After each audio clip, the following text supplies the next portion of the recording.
आज हम 4 अंक के प्रश्न हल करेंगे और ये प्रश्न हो रहा है हमारा 21वें प्रश्न से।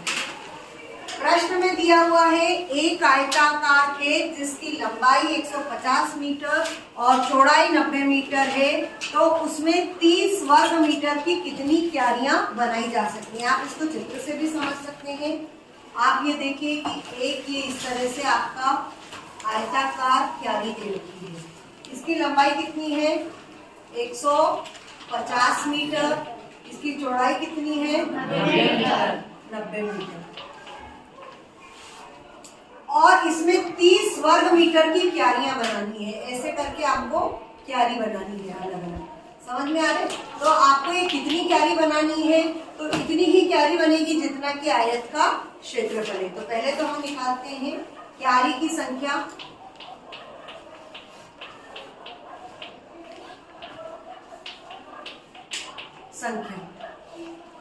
बराबर क्या होगा, ये पूरा आयत का क्षेत्रफल कवर होना चाहिए।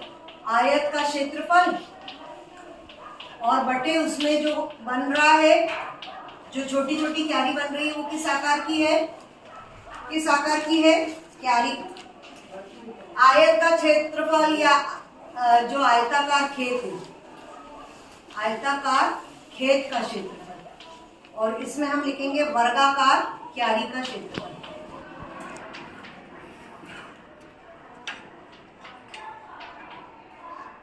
वर्गाकार क्यारी का क्षेत्रफल। आयत का क्षेत्रफल आपको मालूम है क्या होता है। आयत का क्षेत्रफल बराबर 2 गुणित नहीं, सिर्फ लंबाई गुणित चौड़ाई, लंबाई गुणित चौड़ाई। और जो वर्गाकार क्यारी है तो वर्ग का क्षेत्रफल क्या होता है, बराबर भुजा गुणित भुजा। लंबाई कितनी है इसकी 150 और चौड़ाई कितनी है, और जो हमारी क्यारी बन रही है वो क्या है 30 वर्ग मीटर। मतलब इसका डायरेक्ट क्षेत्रफल दे रखा है ना। भुजा भुजा करके हमको निकालने की जरूरत नहीं है। ये आपको थोड़ा सा ध्यान देने की जरूरत है क्योंकि इन्होंने लिखा है डायरेक्ट 30 वर्ग मीटर की क्यारियां, 30 भुजा वाली नहीं पूछा है। ठीक है, तो अब हम जो है इसको काट देते हैं। 3 तिया 15 तिया 45, 450 क्या आएगा 450 क्यारियां। ठीक है, अब है प्रश्न अथवा का। सोनू के पापा ने आयताकार खेत के चारों ओर 240 मीटर तार की बागड़ लगाई। ये आयताकार खेत है, इसके तार चारों तरफ जो बागड़ लगाई है वो कितनी है 240 मीटर। लंबाई दी हुई है, चौड़ाई निकालना है। तो ये जो पूरी यहाँ से यहाँ तक की जो लंबाई और चौड़ाई सब मिला के होती है, इसको हम सरल शब्दों में क्या कहते हैं, परिमाप। परिमाप, हाँ। तो ये आ जाएगा खेत का परिमाप।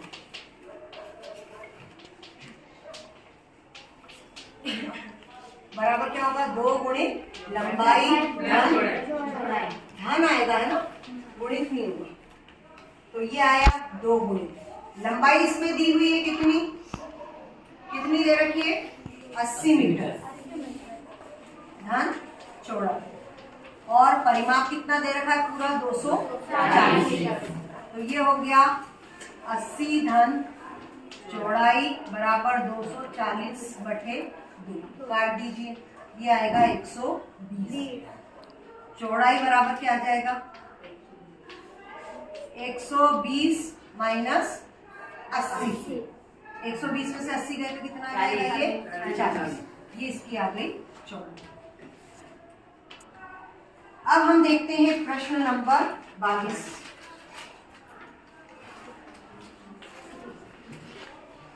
यदि x - 1 दिए गए बहुपद का गुणनखंड है तो k का मान ज्ञात कीजिए।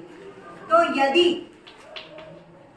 x - 1 गुणनखंड है तो क्या होगा, आप रख सकते हैं x बराबर 1 रखने पर। तो तो क्या जाएगा, ये है बहुपद 4x की घात 3 धन 3x square minus 4x plus 8। अब हम लग देते हैं यहाँ पर x की जगह पर कितना 1 समान कितना रखेंगे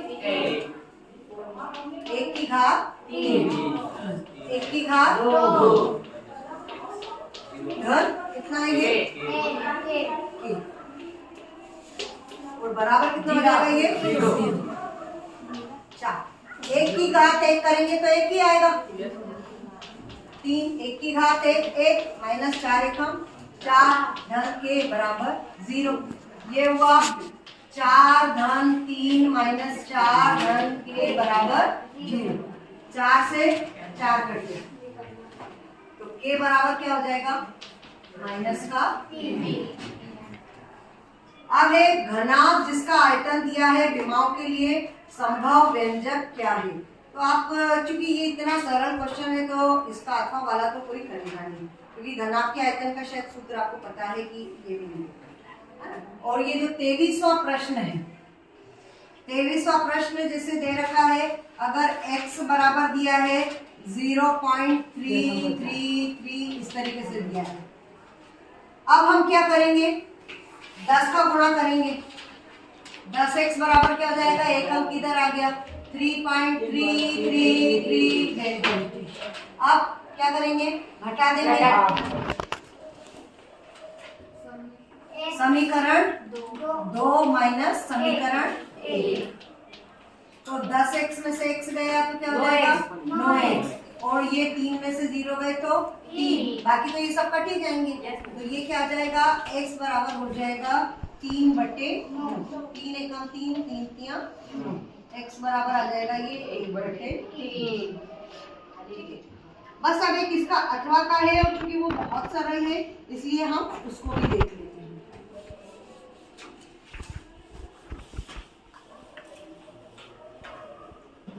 सवाल है आपका 5/√5 माइनस √3। हम क्या करते हैं इसको हर का परिमेयकरण, शब्द हमारा होता है हर का परिमेयकरण करने का।